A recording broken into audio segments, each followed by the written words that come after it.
I first became interested in model trains probably around 6 or 7. My dad started building a train table for the Christmas tree. Then when my son was about 2, he got into Thomas, and we got really into Thomas the Tank Engine and all the trains at his age. So I started getting back into the hobby because I liked it, and I figured that I could learn some skills, and then when he gets a little older, he could something that we could do together. Model railroading uses so many different disciplines, everything from electronics and chemistry and art composition and physics, and the joy of learning about it.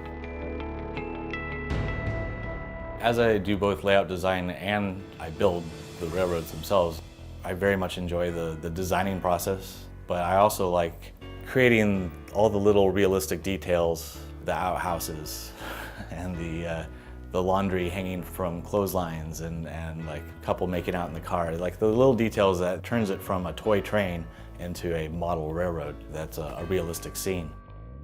And I really dislike everything in between.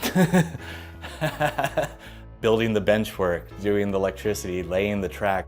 I hand build the turnouts, gluing everything down. All the tracks need to be wired to the controller, all the soldering. But I think probably the worst is ballasting. After you have the tracks down and you put the little tiny rocks to make it look like the rocks are around the track, because it takes forever. There are so many steps that you have to take before the trains run. It's very easy to get impatient and skip steps or cheat. If you build it right, it'll last a long time and it'll look really good.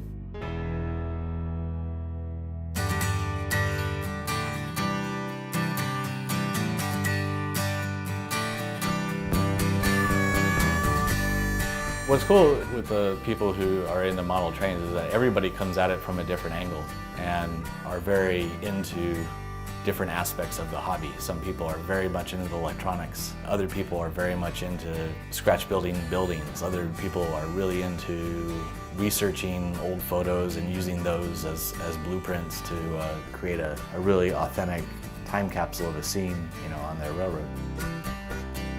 All of us are different. People come from computer science backgrounds or audio-visual backgrounds. It's a resource-rich community, and people really respect the work that other people do. They understand the value and the time and effort and ingenuity that goes into creating these scenes.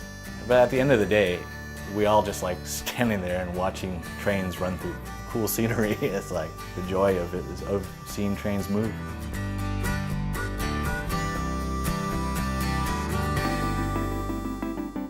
Many of us describe model railroading as empire building, in that we are the masters of our domains, because we are in control of every leaf of grass and where the trains go, where the rocks go, where water goes. It's all us. I think at the root of it is a sense of, well, anything that goes wrong is your own fault, which means that you can also come up with the solution to fix it.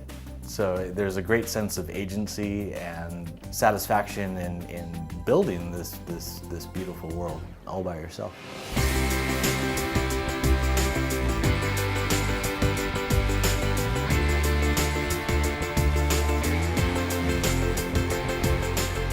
Some of the rewards of this passion are the journey itself, the creative process, learning new skills, and then at the end of the day, being able to step back and look over the completed project and really take pride in the fact that I did this, I made this. I love model railroading because of the problem solving, learning new skills, and being able to share my work with people in the community and with my kids. That's why model railroading is my muse.